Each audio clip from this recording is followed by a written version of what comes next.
भारत को कभी सोने की चिड़िया कहा जाता था, लेकिन पहले मुगलों और फिर अंग्रेजों ने भारत को हर तरीक से बहुत नुकसान पहुंचाया है।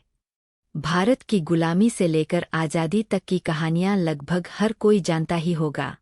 लेकिन सवाल ये है कि अगर भारत गुलाम नहीं होता, तो क्या भारत आज अमेरिका समेत दुनिया भर के देशों में सबसे आगे होता? आज हम आपको इसके बारे में बताएंगे। बता दें कि भारत को 15 अगस्त 1947 के दिन आधिकारिक रूप से आज़ादी मिली थी। लेकिन आज़ादी के पहले अंग्रेजों ने भारत पर लगभग 200 साल राज किया था। अंग्रेजों ने इन 200 सालों में भारत में हर फूट डालो और राज करो की नीति से राज किया था। इतिहासकारों के मुताबिक अंग्रेजों का भारत में 24 अगस्त 1608 को आगमन हुआ था। अंग्रेजों ने पहली बार जेम्स प्रथम के राजदूत सर थॉमस रो की अगुवाई में सूरत में कारखाना खोला था। इसके बाद ईस्ट इंडिया कंपनी ने अपना दूसरा कारखाना मद्रास में खोला था। अंग्रेजों से पहले भारत में मुगलों का राज था। मुगलों ने भारत में लगभग 300 सालों तक राज किया था। भारत में मुगल साम्राज्य की स्थापना दिल्ली में बाबर ने 1526 ई में की थी। वहीं इस वंश का अंतिम शासक बहादुर शाह था। अब सवाल ये है कि अगर भारत मुगलों और अंग्रेजों का गुलाम नहीं होता, तो क्या भारत आज अमेरिका से आगे होता? क्या आप जानते हैं कि एक वक्त अमेरिका भी ब्रिटिश सरकार का गुलाम था? दरअसल दुनिया के कई देशों की तरह अमेरिका पर भी लंबे समय तक राज किया गया था। अमेरिका को 4 जुलाई 1776 के दिन आज़ादी मिली थी। इसलिए ये कहना गलत होगा कि भारत गुलाम नहीं होता तो अमेरिका के आगे होगा। लेकिन हाँ, इतिहासकारों के तथ्यों के मुताबिक अगर भारत गुलाम नहीं होता, तो भारत आर्थिक स्थिति में बाकी देशों के बहुत आगे होता। क्योंकि मुगलों के बाद अंग्रेजों ने भारत से सभी बेशकीमती चीजों और खनिजों के दम ब्रिटिश सरकार की झोली भरी थी। भारत को सबसे पहले धन संपत्ति की लालसा के कारण मुगलों ने लूटा था। वहीं अंग्रेजों के लूटने से भारत की अर्थव्यवस्था एकदम हिल गई थी।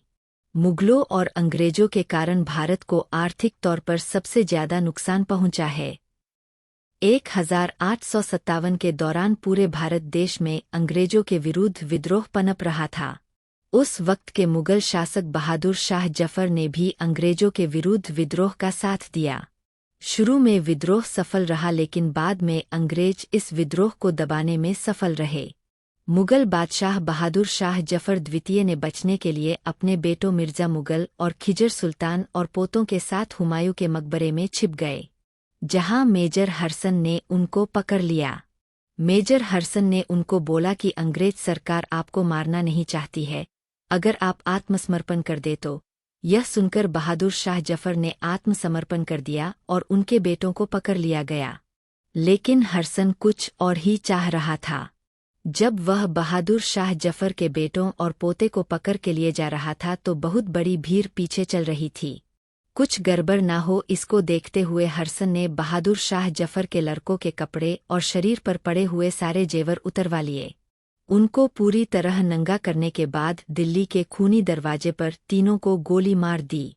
उसके बाद मेजर हर्सन वहीं से चिल्लाया कि हिंदुओं, इन्हें तुम लोगों का बदला ले लिया है।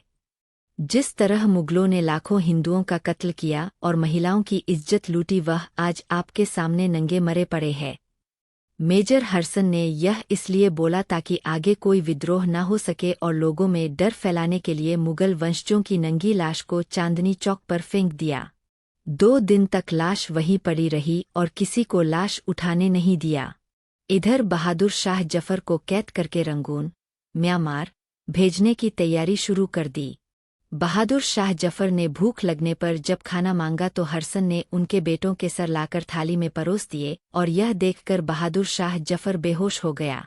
जबकि यही काम मुगलों ने बंदा बहादुर के साथ किया था, जब औरंगजेब ने बंदा बहादुर के बेटे को उन्हीं के सामने मारकर उसका कलेजा निकालकर बंदा बहादुर के मुंह में डाल दिया था।